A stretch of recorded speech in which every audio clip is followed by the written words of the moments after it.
இதை வச்சு இப்படி கூட செய்ய முடியுமான்னு யோசிப்பீங்க. அந்த அளவுக்கு ரொம்ப ரொம்ப புதுமையான ரெசிபி, ரொம்ப சுலபமாக நம்ம செஞ்சிடலாம். Hi friends, welcome to Chennai food. இந்த ரெசிபியை நான் எப்படி செய்கிறேன் நீங்களே பாருங்கள் வாங்க. ஸ்டவ் ஆன் பண்ணிவிட்டு ஸ்டவ்வில் பேன் வச்சுக்கோங்க. 1 டேபிள் ஸ்பூன் அளவுக்கு சமையல் எண்ணெய் சேர்த்து விட்டுக்கலாம். 4-5 பூண்டு பல்லை நான் பொடிசாக நறுக்கி வச்சுருக்கேன், அதை இதில் சேர்த்துக்கிறேன். பூண்டு பல்லு லேசாக வதங்கட்டும்.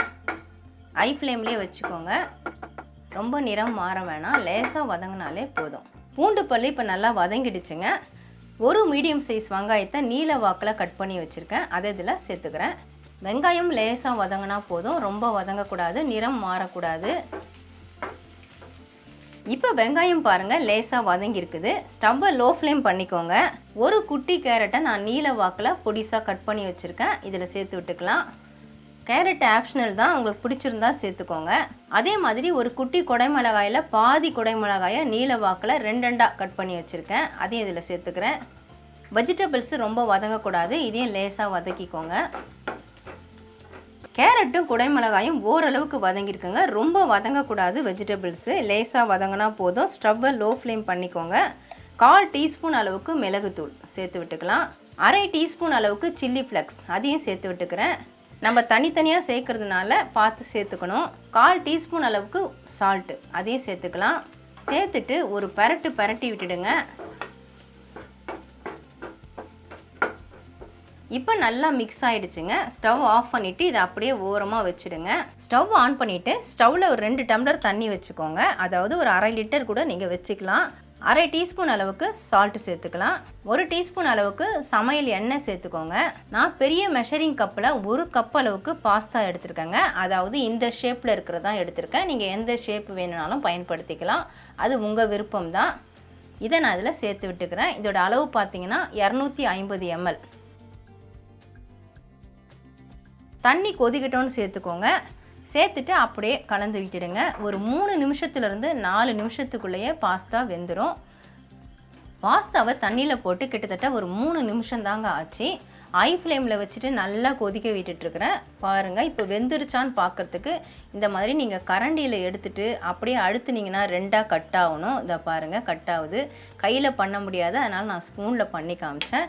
இதை நாம் ஒரு வடிகட்டிக்கு மாற்றிக்கலாம். ஃபஸ்ட்டு ஸ்டவ் ஆஃப் பண்ணிடலாம். இல்லை நீங்கள் ஸ்ட்ரைனர் எதனா பாத்திரம் வச்சுருந்தீங்கன்னா அதில் கூட மாற்றிக்கோங்க. நான் இந்த மாதிரி கரண்டிக்கு மாற்றிக்கிறேன்.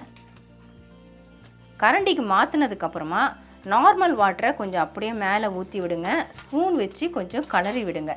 நம்ம ஒன்றோடு ஒன்று ஒட்டாமல் இருக்கிறதுக்காக தான் எண்ணெய் சேர்த்துருக்கோம். இருந்தாலும் நார்மல் வாட்டரில் மாற்றும் பொழுது அதில் இருக்கக்கூடிய குழகுழப்பு எல்லாமே போயிடும். இந்த மாதிரி நல்லா மாற்றிட்டு ஒரு கலரி விட்டுட்டு அப்படியே நம்ம வடிய விட்டுட்டு எடுத்துக்கலாம். இதை அப்படியே ஒரு ஓரமாக வச்சுருங்க. ஸ்டவ் ஆன் பண்ணிவிட்டு ஸ்டவ்வில் பேன் வச்சுக்கோங்க. நான் பாஸ்தா வேக வச்ச பேனே சுத்தம் பண்ணி வச்சுருக்கேன். 2 டேபிள் ஸ்பூன் அளவுக்கு சமையல் எண்ணெய் சேர்த்து விட்டுக்கோங்க. சேர்த்துட்டு ஸ்டவ்வை லோ ஃப்ளேம் பண்ணிக்கோங்க. 1 டேபிள் ஸ்பூன் அளவுக்கு மைதா மாவு சேர்த்து விட்டுக்கோங்க. நீங்கள் ஹை ஃப்ளேமில் வச்சுட்டு இதை நம்ம வறுத்தோம்னா கலர் சேஞ்ச் ஆகிடும். கலர் சேஞ்ச் ஆகக்கூடாது, அதனால் லோ ஃப்ளேமில் இல்லைனா சிம்மில் வச்சுட்டு அப்படியே இந்த எண்ணெயில் இந்த மைதா மாவை அப்படியே வறுத்து விட்டுறணும். ஒரு ஃபியூ செகண்ட்ஸ் வறுத்தா போதுங்க. இப்போ பாருங்கள், மைதா மாவு நல்லா வறுபட்டுடுச்சு. இந்த சமயத்தில் நம்ம பால் சேர்த்துக்கலாம். காய்ச்சி ஆற வச்ச பால் சேர்த்துக்கோங்க. நான் 120 ml கப்பில் 1 கப் எடுத்திருக்கேன், அதை சேர்த்துக்கிறேன். நீங்கள் எடுக்கிற பாஸ்தாவை பொறுத்து சேர்த்துக்கோங்க. இதுக்கு காய்ச்சாத பால் சேர்க்கக்கூடாது, காய்ச்சின பால் தான் சேர்க்கணும். இப்போ இந்த மைதா அந்த எண்ணெயோடு சேர்த்து இந்த பாலையும் சேர்த்து நல்லா மிக்ஸ் பண்ணுங்கள். இப்போ நீங்கள் மீடியம் ஃப்ளேமில் கூட வச்சுக்கலாம். இப்போ பாருங்கள், ரொம்ப குயிக்காகவே திக்காக ஆரம்பிச்சிச்சு. ஸ்டவ் தீயை குறைச்சிக்கோங்க. 1/4 டீஸ்பூன் அளவுக்கு மிளகுத்தூள் சேர்த்துக்கோங்க. நம்ம தனித்தனியாக சேர்க்குறோம், அதனால் பார்த்து தான் சேர்த்துக்கணும். 1/4 டீஸ்பூன் அளவுக்கு உப்பு சேர்த்துட்டு ஒரு முறை நல்லா கலந்துருங்க. ஃபியூ செகண்ட்ஸ்லேயே நமக்கு திக்காயிட்டு வந்துடும். இப்போ நமக்கு ஒயிட் சாஸ் ரெடி ஆகிடுச்சு. இந்த மாதிரி மிக்ஸ் பண்ணதுக்கப்புறமா நம்ம வதக்கி வச்ச வெஜிடபிள்ஸை சேர்த்து விட்டுடலாம். இதுக்கு நீங்கள் தீயை குறைச்சி வச்சு தான் செய்யணும், ரொம்ப குயிக்காக ரெடி ஆகிடும். நம்ம ஆரம்பத்தில் வதக்கி வச்ச வெஜிடபிள்ஸ் அதை நான் சேர்த்து விட்டுறேன். சேர்த்துட்டு ஒரு பக்கம் கலந்து விட்டுட்டே இருங்க. இன்னொரு பக்கம் பார்த்தீங்கன்னா நாம் பாஸ்தாவை வேக வச்சு தண்ணி வடித்து வச்சுருந்தோம், அதையும் இதில் சேர்த்து விட்டுடலாம். எப்படி உதிரி உதிரியாக இருக்குது பாருங்கள். பாஸ்தா இந்த மாதிரி தான் இருக்கணும். இப்போ இந்த பாஸ்தாக்கு தேவையான காரம் நாம் சேர்க்கணும். அரை டீஸ்பூன் அளவுக்கு நான் சில்லி ஃப்ளக்ஸ் சேர்த்துக்கிறேன். உங்களோட காரத்தை பொறுத்து சேர்த்துக்கோங்க. இதில் காரம் பார்த்தீங்கன்னா சில்லி ஃப்ளக்ஸ் தான். கொஞ்சமாக மிளகுத்தூள் சேர்த்துக்கலாம். 1/4 டீஸ்பூன் அளவுக்கு மிளகுத்தூள் சேர்த்துக்கோங்க. ஏற்கனவே 2 வாட்டி நம்ம 1/4 டீஸ்பூன் சேர்த்துருக்கோம். கொஞ்சமாக உப்பு சேர்த்துக்கலாம். 1/4 டீஸ்பூனில் பாதி சேர்க்குறேன். உப்பு அதிகமாகிடக்கூடாது, அதனால் பார்த்துட்டு நம்ம சேர்த்துக்கலாம். இப்போ நல்லா மிக்சிங் பண்ணி விட்டுடுங்க.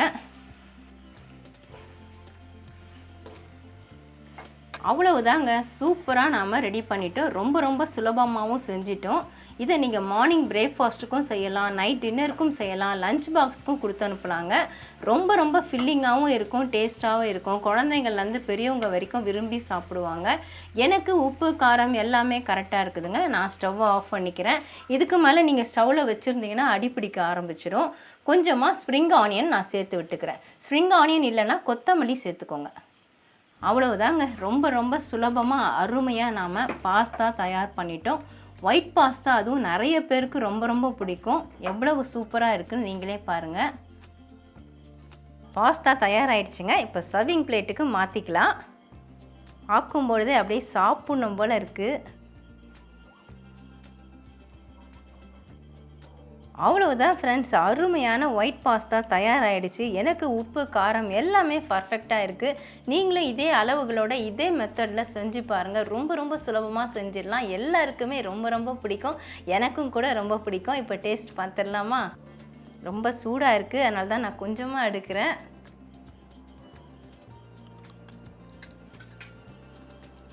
சூப்பராக இருக்குங்க. பாஸ்தா வெந்த விதம் பார்த்தீங்கன்னா நம்ம 80% தான் வேக வச்சோம். பர்ஃபெக்டாக கரெக்டாக இருக்குது. நம்ம ஹீட்டில் மிக்ஸ் பண்ணும்பொழுது மீதமும் வெந்துடும். அதனால தான் அந்த அளவுக்கு வேக வச்சாலே போதும். நம்ம சேர்த்த அந்த சில்லி ஃப்ளக்ஸ், அந்த மிளகுத்தூள் எல்லாமே காரம் கரெக்டாக இருக்குது. உப்பும் கரெக்டாக இருக்குது. இதே அளவுகளோட இதே மெத்தடில் நீங்களும் ட்ரை பண்ணி பாருங்கள் ஃப்ரெண்ட்ஸ். அருமையாக நம்ம பாஸ்தா ரெடி பண்ணிடலாம். அதுவும் ஒயிட் பாஸ்தா, ஒயிட் சாஸ் நம்ம தயார் பண்ணியிருக்கோம். ரொம்ப டேஸ்டியாக இருக்குது. கண்டிப்பாக நீங்களும் ட்ரை பண்ணி பாருங்கள் ஃப்ரெண்ட்ஸ். ட்ரை பண்ணி பார்த்துட்டு எப்படி இருந்துன்னு எனக்கு கமெண்ட் பண்ணுங்கள். இதோட இந்த வீடியோவை நான் முடிச்சுக்கிறேன். மறுபடியும் இன்னொரு வீடியோவில் உங்களை சந்திக்கிறேன். Bye guys. Bye.